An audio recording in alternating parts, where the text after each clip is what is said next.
आज हामी ionic equilibrium को अर्को हेडिङ पीएच र पीओएच को बीचमा के रिलेसन छ यो भन्दा पहिला हामी पीएच भनेको के हो पीओएच भनेको के हो पीएच स्केल कसलाई भनिन्छ साथै यसैमा पढेको थिए पीएच को एप्लिकेसन के हुन सकिन्छ अब हेर्ने पीएच यदि थाहा छ पीओएच भ्यालु कसरी पत्ता लगाउन सकिन्छ र पीएच यदि थाहा छैन पीओएच मात्रै थाहा छ त पीएच भ्यालु कसरी पत्ता लगाउने साथै केए र केबी को आधारमा हामीहरू स्ट्रेन्थ अफ एसिड बेस पढेको थिए त पीकेए र पीकेबी को आधारमा एसिड र बेस को स्ट्रेन्थ पनि स्टडी गर्ने।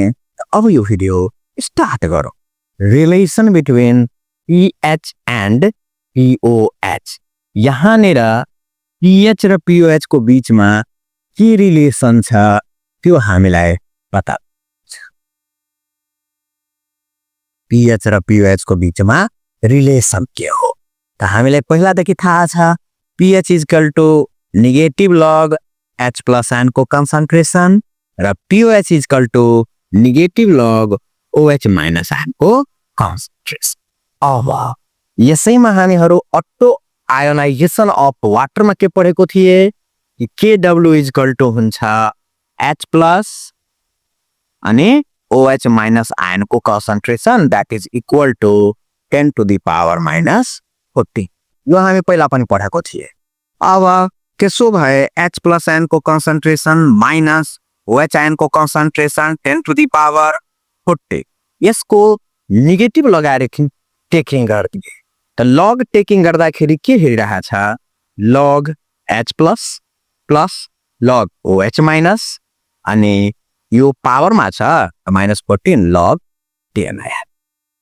त्यसपछि नेगेटिभ लगाएर सप्लाई गरिदिए यसमा त negative log H plus negative log OH minus अनि लग 10 को भ्यालु 1 हुन्छ -1 यो भइहाल्यो -1 क्यान्सल हुन गयो यो माइनस छ यहाँ माइनस लग टेक गरेको छ माइनस लग लिएको छ त माइनस माइनस क्यान्सल भयो यहाँ। अब यसपछि minus log H plus ion equal to हुन्छ pH minus log OH minus equal to हुन्छ पीओएच यो लग 10 को भ्यालु 1 हुन्छ यो minus minus cancel 14 equal to हुन गयो 40 त अब कुनै पनि सल्युसन को यदि पीएच भ्यालु थाहा छ त पीओएच क्याल्कुलेट गर्न सकिन्छ यदि पीओएच भ्यालु थाहा छ त पीएच क्याल्कुलेट गर्न सकिन्छ र यो हामी कहाँबाट लिएर आए अटो आयोनाइजेसन अफ वाटरमा नेगेटिभ लग टेकिङ गरेर यो इक्वेसन डेभलप गरे। न्युमेरिकल को लागि इम्पोर्टेन्ट छ साथै पीएच र पीओएच को रिलेसन पनि कम्प्लिट हुन गयो। त्यसपछि यो भन्दा पहिला हामीहरू के पढेको थिए कि एसिड को स्ट्रेन्थ केए भ्यालुमा बेस को स्ट्रेन्थ केबी भ्यालुमा डिपेन्ड गर्छ त के र केबी मा यदि नेगेटिभ लग लगाइदियो भने के हुन्छ भन्नुको अर्थ पीकेए र पीकेबी को आधारमा अब पत्ता लगाउँछ एसिड को कसको स्ट्रेन्थ बढी र कसको कम छ। सबभन्दा पहिला पीकेए पीके एसिड को त पीकेए इक्वल टु हुन्छ नेगेटिभ लग केए भ्यालु यो 3 बेस छ नेगेटिभ लग छ यहाँ लागेको यसको मिनिङ के को भ्यालु यदि कम छ त पीके को भ्यालु बढी हुन्छ के को भ्यालु यदि बढी छ त पीके को भ्यालु कम हुन्छ र हामीहरू के पढेको थिए कि के को भ्यालु यदि बढी छ त एसिडिक स्ट्रेन्थ हाई हुन्छ त के को भ्यालु यदि बढी छ त पीके को भ्यालु के भइहाल्छ लो।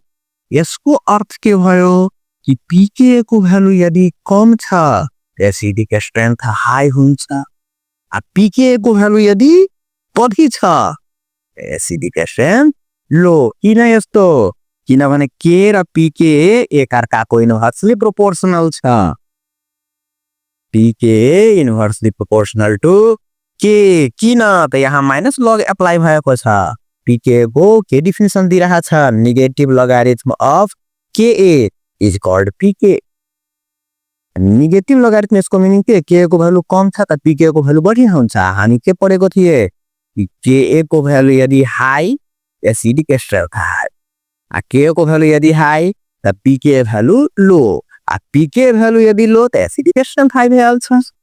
त्यस्तै pkb को केसमा हेरिहालौँ। pkb को केसमा हेरिहालौँ बेसको केसमा। बेसको केसमा फेरि त्यही कुरा pkb इक्वल टु नेगेटिभ लग के सेम। यदि यहाँ पनि त्यही कुरा कि kb को भ्यालु इन्भर्सली प्रोपोर्सनल 1/, pk के नेगेटिभ लोगारिथम भनेको छ डेफिनेसनमा pkb इक्वल to negative logarithm kb। kb को भ्यालु यदि हाई छ बेसिक स्ट्रेन्थ हाई, kb को भ्यालु यदि हाई छ त pkb को भ्यालु के हुन्छ लो। त pkb भ्यालु यदि लो बेसिक स्ट्रेन्थ हाई हुन्छ। रिक्याप गरिहालौँ। त pka र pkb को आधारमा एसिड र बेसको यदि स्ट्रेन्थ क्याल्कुलेट गर्नु छ भने हामीलाई के थाहा छ कि pka को भ्यालु यदि लो छ त ka को भ्यालु हाई होला। यस्तो कन्डिसनमा एसिड को स्ट्रेन्थ हाई। त्यस्तै pkb को भ्यालु यदि लो छ त kb को भ्यालु हाई होला। यस्तो कन्डिसनमा बेस को बेसिक स्ट्रेन्थ हाई हुन्छ। आजको भिडियो यही क्लोज गरौँ। Thank you.